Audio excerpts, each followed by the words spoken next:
j'ai le goût de partager avec vous l'aventure du chemin naître à terme, mais aussi celle de mourir à terme. En fait, ce sont les mêmes. Si on regarde bien ce que veut dire naître à terme et quel est le parcours accompli, eh bien, on a pratiquement notre carte routière pour la vie que l'on a aujourd'hui. Alors, vous me suivez? 3 minutes pour comprendre comment mourir à terme. Françoise Dolto aimait à dire on meurt quand on a fini son temps. Et je suis entièrement d'accord avec elle. Mais mourir ne veut pas dire être à terme. Quand une femme fait une fausse couche à 4 mois, l'enfant a sûrement fini son temps. Mais il n'est pas arrivé à terme. J'ai vu, parce que j'ai accompagné beaucoup de gens en fin de vie, des enfants être à terme et des personnes âgées ne pas l'être. Alors, que veut dire être à terme?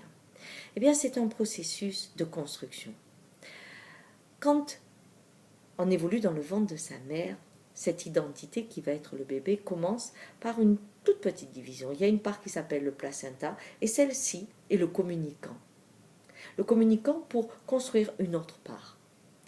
C'est un communicant parce qu'il faut que le placenta dise à la mère « je suis toi, je suis toi, je suis toi ». Pourquoi?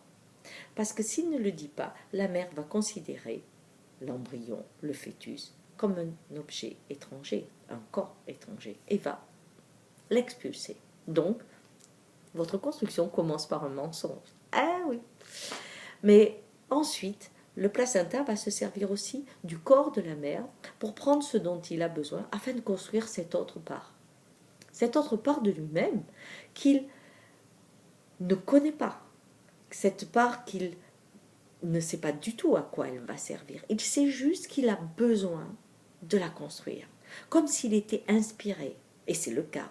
Il laisse passer le plan d'un architecte qui n'est pas lui. Et il construit cette part jusqu'à ce qu'elle arrive à 9 mois ou un peu moins, qu'importe. Jusqu'à ce qu'elle arrive à terme. Et quand elle arrive à terme, il est épuisé.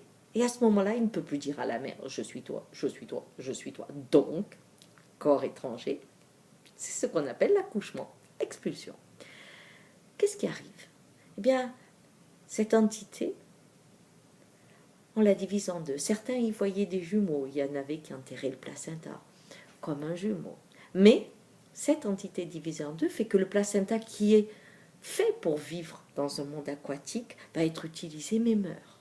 Et l'autre partie, qui est aussi lui, puisque c'est lui qui la nourrit, eh bien, va continuer, va ouvrir ses poumons et en fait sera un véhicule parfaitement adapté au monde aérien. Incroyable, non? Vous construisez quelque chose dans l'eau qui va servir dans l'air. Eh bien, le processus n'a pas changé. Aujourd'hui, votre corps, votre tête, vos sens, etc. sont le placenta. Bien sûr, c'est le placenta. Et d'ailleurs, regardez, vous communiquez pour dire « je fais partie du club ». De quoi on a le plus peur? D'être expulsé de ce monde, n'est-ce pas? Mais aussi, on se nourrit de ce monde. Pour construire quoi? Et c'est là où la question commence. Parce qu'il faut vraiment être ouvert. Laissez passer la vie pour qu'elle vous guide dans la construction de ce nouveau véhicule. Ça, c'est très, très important. Et je crois que ce qui guide ce nouveau véhicule, comment est construit ce nouveau véhicule, pour moi, c'est une construction qui a 3 dynamiques, la beauté, l'amour et la joie. Quand on apprend à voir la beauté, parce que ça s'apprend, parce que c'est difficile. Hein? Vous savez, quand on est né dans un lieu magique, on ne le voit pas. Hein? Donc il faut revenir à l'état où on s'émerveille de ce qui est. Et découvrir la beauté, c'est découvrir sa beauté. Chez les Amérindiens, ce qui est à l'intérieur est à l'extérieur. Et puis, découvrir l'amour. Parce que l'amour, c'est le lien qui unit tout, qui fait cette alchimie pour ce véhicule.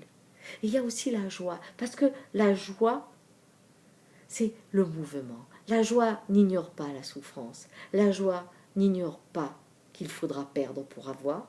Et la joie n'ignore pas qu'une part de nous va mourir pour que l'autre existe. Donc ces 3 ingrédients, dans mon histoire en tout cas, font partie du véhicule, mais il y en a peut-être d'autres. Ce qu'il y a de sûr, c'est que plus on se laisse aller, plus on peut faire confiance, plus on sent la vie en soi.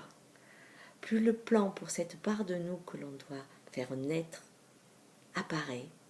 Et il m'arrivait de rentrer dans certaines chambres à la fin d'une vie, et ce qui m'étonnait, c'était de voir, waouh, je leur disais, c'est énorme, alors que souvent on avait des petits cadavres, mais ça faisait comme un œuf, et je disais toujours, t'es beau ou tu es belle. Ce qui est arrivé à terme, dégageait ça, il y avait une lumière qui s'échappait. Pourquoi? Parce que dans la beauté, vous l'avez déjà vécu, au moins partiellement vous l'avez senti, ce véhicule. Dans la beauté, eh bien on disparaît. Dans la beauté, il n'y a plus de temps, il n'y a plus d'espace. Mais dans l'amour, c'est la même chose, on disparaît aussi. Un regard d'amour efface tout. Ce sont ces deux parties qui sont essentielles pour le véhicule, je crois. Mais dans tous les cas, posez-vous la question, qu'est-ce que vous nourrissez? Quel est votre voyage? Et prendrez-vous le défi de mourir à terme? Si ça vous intéresse, à l'école de néo-chamanisme, je peux vous accompagner sur cette route. À très bientôt. Au revoir.